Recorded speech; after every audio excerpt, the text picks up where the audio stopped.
I want to talk about love, and I want to talk about, in particular, how we love ourselves, not only as an individual, but as humans, I guess. And as I get older, I contemplate questions like that, just the same as I think many people do. And I think we look at what love is and what it isn't, and the older I get, I think the more I'm starting to narrow down that I feel love is just acceptance. If you love something, you just purely accept it as it is. You don't try to change it. You don't want it to be anything else. And in the last 5 weeks, that I've had a really hard time, health-wise, and since I was mayor, it's been quite difficult transition for me. Not moving so much from becoming mayor to a everyday person, still a city councillor, but being quite busy and then being quite ill, and it's just given me a lot of room to think. I want to talk about it.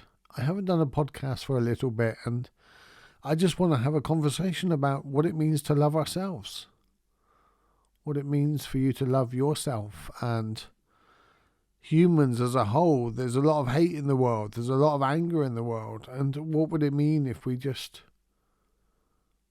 turn that love that we've got for so many others around onto ourselves first?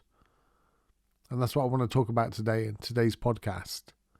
And if you stick around to the end, perhaps I can talk through my own ignorance and share with you some of that ignorance that you might be able to love yourselves a little bit more. I don't know. Who knows? I'm working on it. But just before I do that, I'm Steven Webb, and welcome to Stillness in the Storms podcast. It's been about 6 weeks since I did an episode, and it's purely because, like I said, I've been struggling with my health quite a bit. And being paralysed and being in the position that I'm in, it's really, sometimes the body doesn't want to play ball with my head and other things, and I've got to realign. And I just want to say thank you to everybody that's just emailed me, wondered how I am, Senga, Audra, so many of you, Sarah, Mark, and everybody that's donated, emailed, done a little review, and just asked how I am and checked in with me. You guys, I just want to give you such a big hug. Thank you. Feel that hug. Feel that bit of love, because it means so much. I do this podcast on a basis that I'm helping people through difficulties, but I'm only a chapter ahead, that's all. And sometimes I'm not even a chapter ahead. Sometimes I'm right in the mix with you guys. So, people say maybe I relate a little bit more, maybe because I'm still not sorted, and I don't think there is any sorted. So I just want to say a huge thank you. It means the absolute world. And some amazing news, my Inner Peace Meditations podcast is number 1 in Australia under religion. Go figure. This looks like 32,000 listens. I've got a talent for putting people to sleep. Who would have guessed? Don't fall asleep in this episode, though. Stay awake in Stillness in the Storms. Head over to Inner Peace Meditations. There'll be a link in the show notes to stephenwebb.uk with all the links to my podcasts, ways you can help, ways you can follow me, and different things. Trying to build up my YouTube channel to 1,000 likes, followers, subscribers, whatever you call it over there, because I got about 620, but I just want to build it up a little bit. So this podcast is actually a video as well, so you can watch it over there as well. But anyway, going back, just a big thank you to you all. Let's get on with today's show.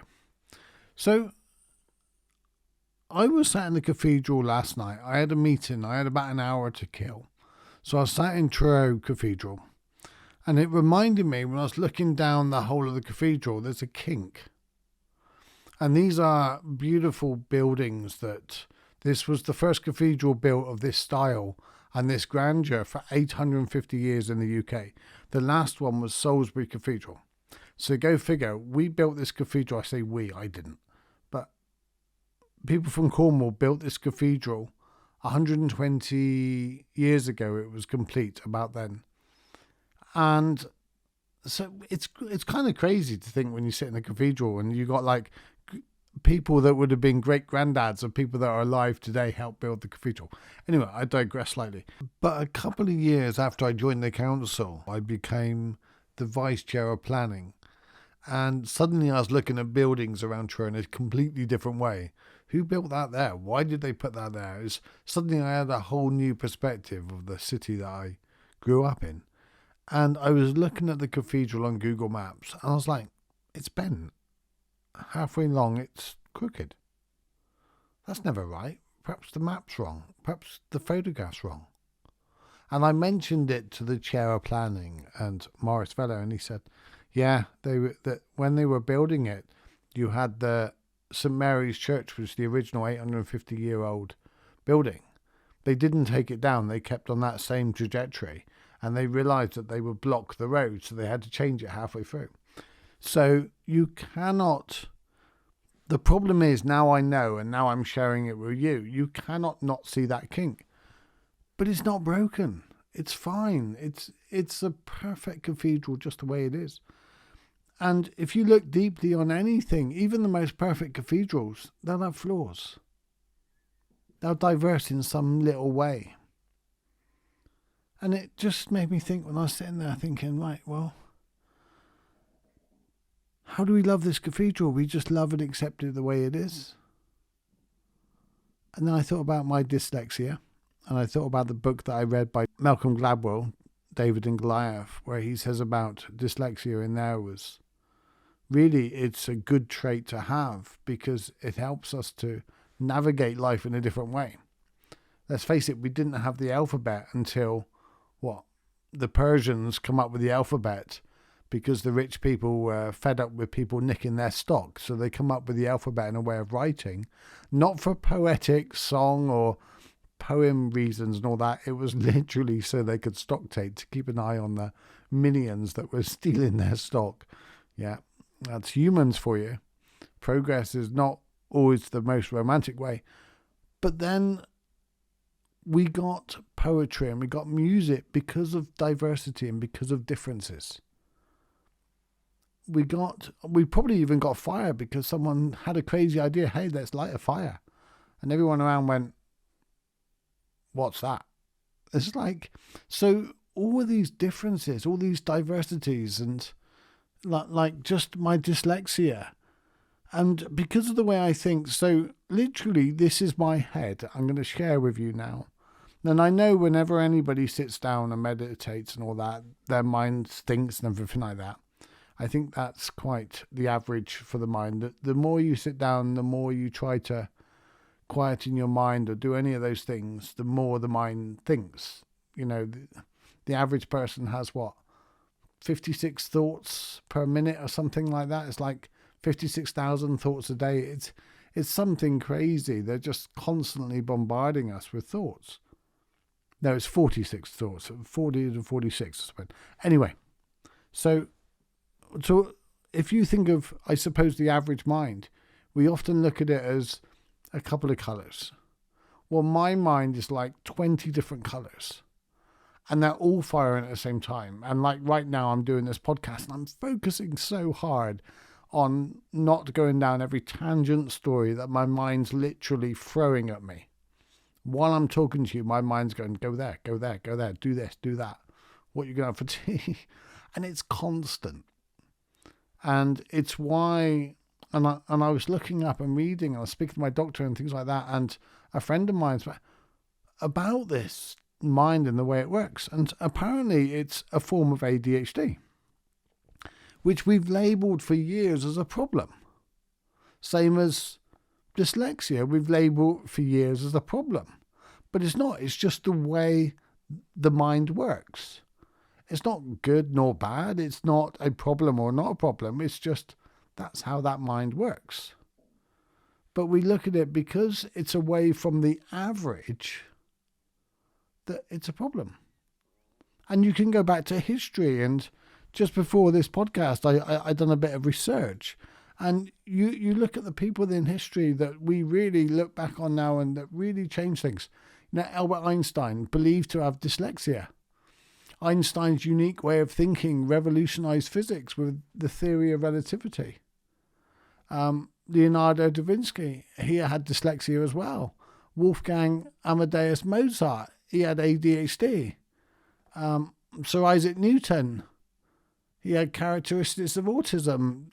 Charles Darwin, autism as well. Emily Dickinson, the poet, agoraphobia. And I could go on and on and on. And there's so many of them that the list is so long. It's just, we try to put people in a box, and we try to put ourselves in a box. And I think this is where society tells us that there's something wrong. And there's not something wrong. If you are a brilliant reader and you can do that all the time and everything like that, you're no more broken or better or worse than someone that isn't a brilliant reader, because they can do something else. And music and art and anything that's different and out of the norm came from these things. They're almost gifts. And I looked at an article by Sir Richard Branson just a couple of weeks ago on LinkedIn, and he was saying dyslexia and forms of ADHD is actually a trait that some companies are looking for now because they want to be able to see things differently. Then I'm picking on these two because these are two in particular that I've been looking into recently for me, because I've been trying to understand myself a little bit more.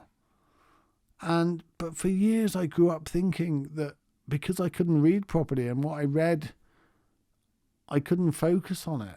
I could read a whole page, and between the age of 9, 10, I never really read anything because I was diagnosed dyslexic. So I thought, well, I can't read, there's no point.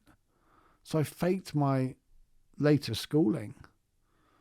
When the teacher would ask us about the book we read at homework at night, I would make sure I was in the queue with a few of the geeks, and I would ask them about what they thought about the book. And I would use that in the lesson. So I brilliantly found ways to circumnavigate it. There's a gift perhaps that's helped me deal with my being paralyzed and all that. I don't know. But going back to loving ourselves and society as a whole, I think we're told that these things are not, that they're broken or that there's something wrong with us. But the quirkiness, we're not broken. No one's broken. Humans are brilliantly diverse the way we are. With all our experiences, all our things, we're creating an AI now that has diversity built in deliberately. Otherwise, it would be just pumping out the same stuff. So we're actually trying to build this in simply because we're now seeing it as qualities. So going back to the contemplation of love, how do you love something? You accept it. You don't see a teddy on the bed and go, oh, I wish you had a longer leg, or I wish you had bigger eyes, or I wish you didn't. You just love it. Your kitten, your dog, you just love it, don't you? The way it is. And because we're told by so much of society that these traits within us, if you have a thought that is just seemingly crazy, and literally my head's bombarded with thoughts all day long that are crazy.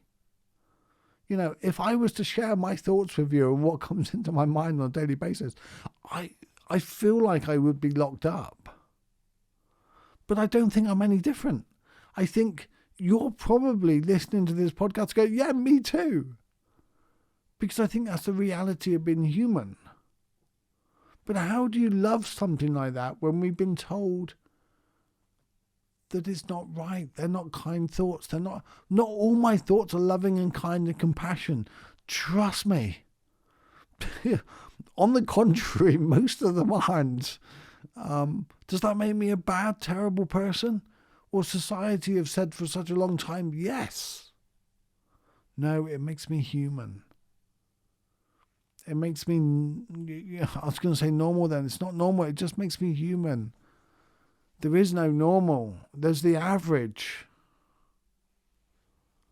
And yeah, this is my podcast that I'm coming back with because I'm really excited by this. I sat down in my meditation this morning and I just for 5 minutes, what does it look like to love myself? And everything that come up, every thought, every light that come on in my head, I just tried to accept it. And every time I accepted the thought and accepted the feeling and accepted the thought, more and more it was just, and there was an easing with it. The problem is, and I said at the beginning of the podcast that I will say some of my ignorance that might help you to love yourself. The reason why I think it's so difficult to love ourselves is because we have inside knowledge. We know some of the things we've done. We know some of the things we think, and we know that we're not the most compassionate person. Trust me, I'm working on it, but boy, am I not compassionate. You know, I try to be kind, but spend a week in my head, you'll think I'm messed up as the next person. But I'm starting to realize that's beautiful, and that's what we need. You know, we're sharing a world on society, on social media, that is fake. It's not real. And I think we're on a brink of really embracing these differences with humans and going, it's okay. Accept people for who they are. Accept them for their struggles, because trust me, there isn't a person I know that's not struggling. There isn't a person I know that isn't been bombarded with thoughts and all these different things. It's just when we take them too seriously. And when you just ease that burden on ourselves and we just go, do you know what? I'm going to try to love myself just a little bit more today. So my advice to you is just sit for 1 minute every morning and just go, what does it mean to love myself? How does it feel to love myself? Accept myself with all my flaws, all my brilliantness, all my craziness. What does it feel for you? What would it look like for you? Just to simply, just put your hand on your heart now and just go, do you know what? Take a deep breath and go, do you know, what's it like to love myself? What does that feel like? And just imagine loving yourself right now.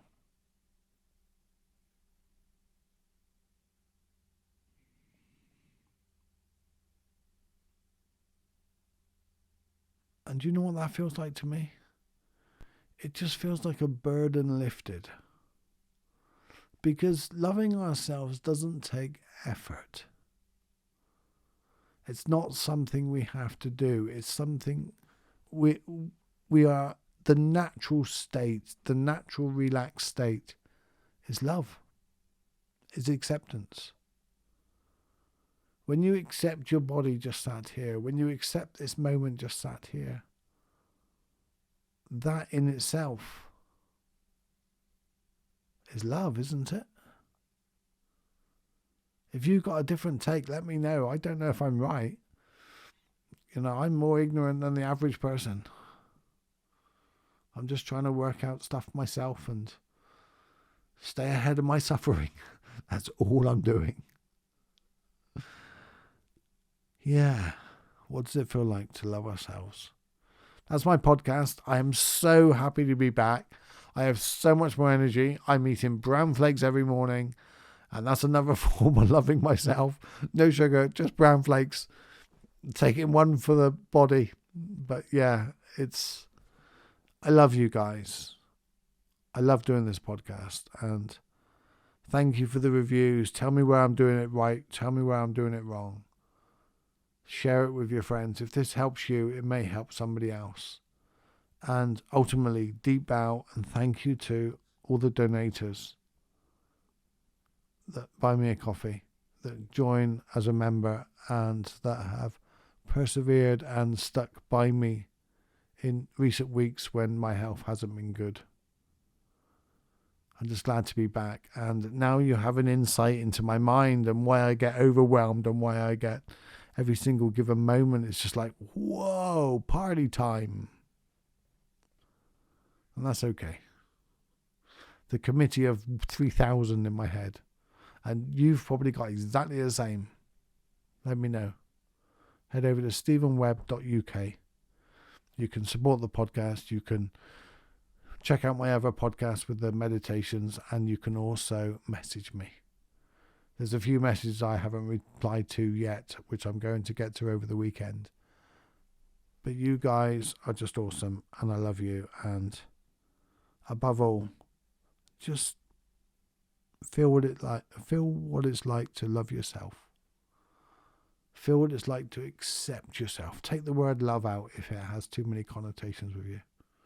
What does it feel like to accept yourself wholly as you are, as the brilliant human you are, with all the flaws and the imperfections and the indifferences and the quirkiness and the craziness and the committee of 3,000 in your head.